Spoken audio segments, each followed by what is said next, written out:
ये जो तस्वीरें आप देख रहे हैं ये एडीएम बिल्डिंग की है। जी हाँ, ये तस्वीरें गौर से देख ले और ये समय भी गौर से आप देख ले। 18:04 हो रहा है। ये बोकारो स्टील सिटी का वो गेट है जहां पर एक नौजवान अंदर वार्ता करने गया है बोकारो के विस्थापितों के लिए। आज जो भी इस टेलीविजन को देख रहे हैं या हमारे सोशल साइट को देख रहे हैं, उन नेताओं को अगर शर्म नहीं आती होगी तो आज उन्हें शर्म आनी चाहिए कि कोई लड़का 50 से 60 किलोमीटर की दूरी तय कर बोकारो स्टील सिटी आता है और स्टील सिटी के इस गेट में प्रवेश कर बोकारो के विस्थापितों के हक और हुकूक की चर्चा करने के लिए जाता है। और क्यों गायब है बोकारो स्टील सिटी के वो तमाम नेता, तमाम विस्थापित नेता जिनके भरोसे ये बोकारो स्टील सिटी के नौजवान हैं, जो चुनाव के दौरान जब नेता इनके गांव में जाते हैं तो ये लोग फूल माला से उनका स्वागत किया करते हैं। लेकिन आज जब इन्हें उन नेताओं की जरूरत है तो वो नेता गायब है। और 50 से 60 किलोमीटर दूरी तय कर एक नौजवान आता है और बोकारो के विस्थापितों के लिए अंदर प्लांट में चर्चाएं कर रहा है। जी हाँ, हमारे साथ बहुत सारे लोग हैं, लेकिन हमारे साथ पत्रकार सह नेता विजय जी भी हैं जो ये जो खबर है इसे सुबह से देख रहे हैं अपनी आंखों से। सर, आप बहुत सीनियर पत्रकार भी रह चुके हैं बोकारो का, आपने देखा है तस्वीरें। शर्म आनी चाहिए कि नहीं आनी चाहिए कि एक नौजवान जो 60 किलोमीटर की दूरी तय कर आज बोकारो के विस्थापितों के लिए बैठक कर रहा है और बोकारो के विस्थापित के नेता जो भी नेता हैं घरों में बैठकर टेलीविजन देख रहे हैं।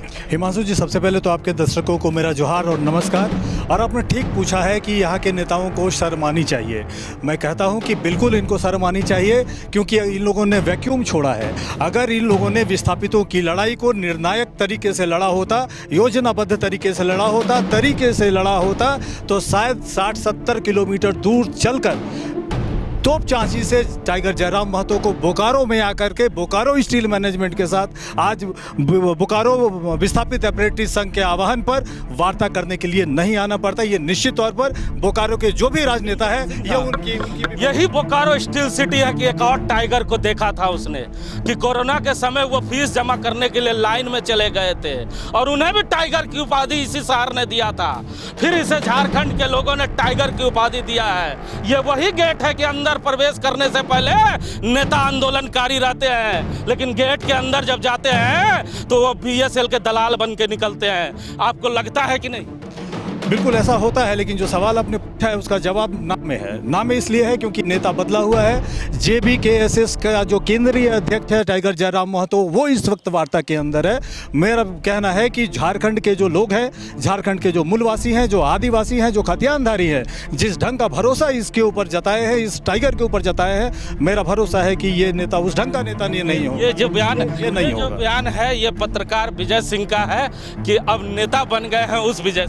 ये आप मान सकते हैं कि JBKSS के एक छोटे से कार्यकर्ता का है, जो कि जिसको भरोसा कार्यकर्ताओं से जानते हैं। बहुत सारे लोग हैं जो टकटकी निगाह से मुझे देख रहे हैं और जब मैं इस जगह पे पहुंचा तो कहा, हिमांशु भाई आपको हमेशा मोबाइल और टीवी पे देखा करता हूं और आपसे बातें भी करना चाहता हूं। मैं भी बातें करना चाहता हूं आज तमाम उन लोगों से जो नेताओं के भरोसे इस जगह पे बैठे हुए हैं। पिछले 3 दिनों से आप यहाँ बैठे हुए हैं। कौन कौन से शहर के नेता चल कर आए आपके दर्द को पूछने के लिए?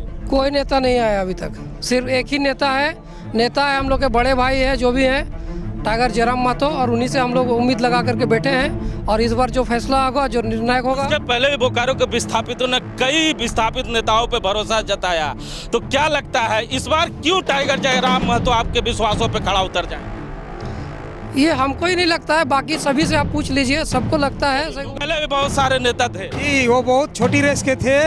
इनको CM बनना है और PM भी बनना है आगे चलकर। वोट देंगे?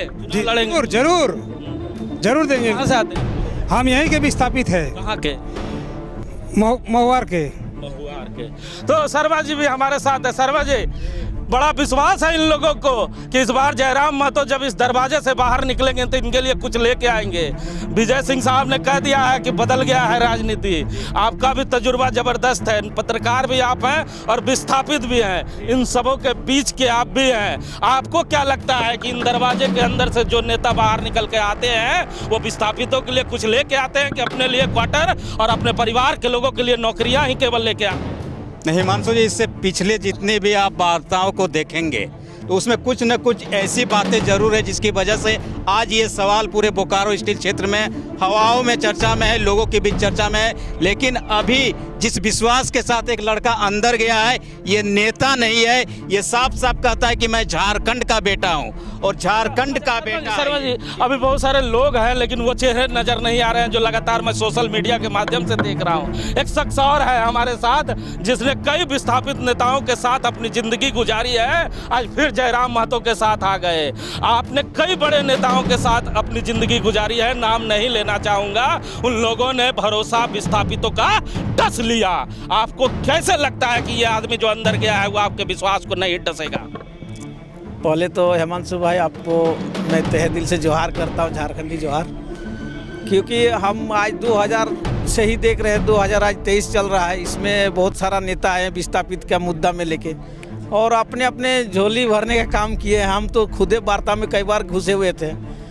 अब फिलहाल हाल फिलहाल में आए, विश्वास है कि जो अंदर वार्ता चल रही है वो सफल हो पाएगी, क्योंकि इसके ऊपर विश्वास है, माटी का बेटा है, ये बार बार बोले जा रहा है। बाकी जिन नेताओं के साथ आप रहते थे वो माटी के बेटा नहीं थे, विस्थापित नहीं थे? वो तो माटी के बेटा थे, लेकिन उन लोग भी अपने वजूद को बेचने का काम किया है। देखिए एक शख्स और है, बालू का बेटा थे। आगे आइए, कहाँ के बालू के बेटा थे वो लोग जो फिसल गए आपकी? झारखंड का बालू का बेटा था, अच्छा सब फिसल गया। अच्छा, आप हाँ। कहाँ से हैं? मैं बोकारो से हूँ। किस जगह से? मैं माइनगो से हूँ, अभी 9 में रहता हूँ। अच्छा, तो बालू के बेटों पे इतना विश्वास क्यों किया आप लोगों ने? वो विश्वास किसी के ऊपर भी आता है, जब उसका चाल चलन जब उस तरह आता है तो अभी बाद कैसे- में बिगड़ जाता है। अभी कैसे सर्टिफिकेट दे रहे हैं कि जो अंदर गया वो माटी का? 100% उसका भी विश्वास है, रहेगा हम लोग का तो विश्वास। देखिए, जब विश्वास लोगों का बढ़ जाता है तो किस कॉन्फिडेंस के साथ ये आवाम कहती है कि अंदर जो बैठा है वो हमारा रहनुमा है। कई सारे लोग हैं, कई सारे युवा हैं, लेकिन आपको कहना चाहूंगा, जो कहते कहते मैं रुक गया,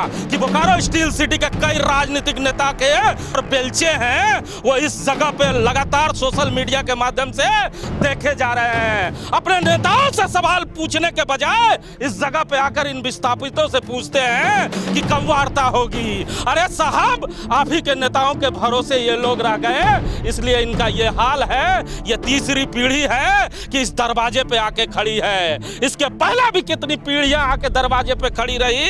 एक शख्स और है, नौजवान है, क्या लगता है आपको?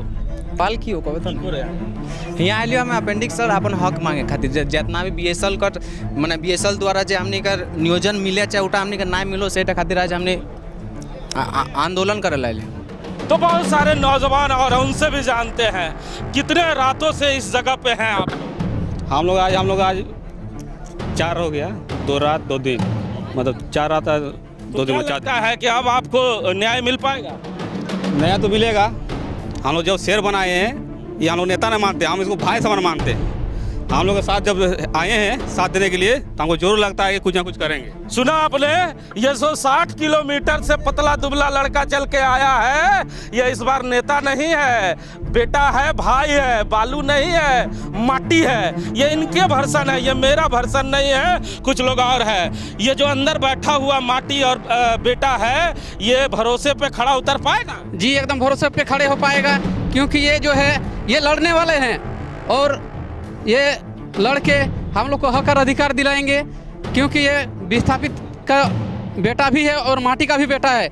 यहाँ पर हमें बहुत से सारे विस्थापित नेताओं को देखे हैं जो बिकने का काम किए हैं, और ये जो हमारे टाइगर जयराम महतो है ये बिकने के लिए नहीं है, टिकने के लिए है। जब जयराम महतो जब कहेंगे कि दादा चलिए रैली में, तो तेल का पैसा नहीं ना मांगेंगे? नहीं मांगेंगे, नहीं मांगेंगे। पहले मांगते थे। नहीं मांगते थे, कभी नहीं नहीं मांगते थे।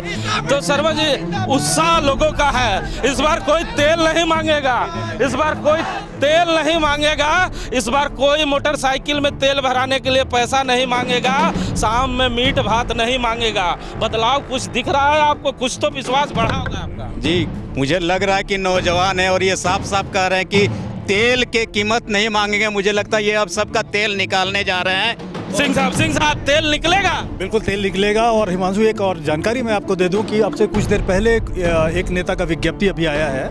वो विज्ञप्ति आज इस अप्रेंटिस संघ के लोग विज्ञप्तियां निकलेगी, नेताओं की बहुत सारी विज्ञप्तियां निकलेगी। सर क्या कहना चाह रहे हैं? मैं आपके चैनल के माध्यम से कहना चाह रहा हूँ कि हमारे यहाँ आज तक जितने भी जनप्रतिनिधि नाम से आए, बोलने के लिए तो जनप्रतिनिधि है, लेकिन यहाँ आके सब बिजनेसमैन बन जाते हैं। हमारे यहाँ विस्थापितों की बातों को, हमारे बोकारो की बातों को कोई भी जनप्रतिनिधि विधानसभा या संसद भवन में उसको पॉजिटिव रूप में कराने के लिए नहीं रखता, दिखाने के लिए तो रख दिया कि आपका बात हम रखें, लेकिन वो बात आपका माना क्यों नहीं? आप कैसा जनप्रतिनिधि है हमारा जो हमारा बात को रख के मनवा नहीं पाए? आज विस्थापित अप्रेंटिस संघ 2016 से 2023 तक 7 साल से यहाँ लगा हुआ है। कितना यहाँ नेता, सांसद और विधायक है, सो आज तो यहाँ पूछने के लिए नहीं आए। आपके रहते हुए हमारा काम नहीं हुआ। कौन सा विधायक और सांसद सब निकाल के फेंके यहाँ से? आज से हमारा यहाँ लोकल का बेटा कब 2024 के इलेक्शन में हमारे यहाँ से अपना माटी का बेटा विधायक बनेगा और हमारा माटी का बेटा सांसद बनेगा। कैसे बनेगा?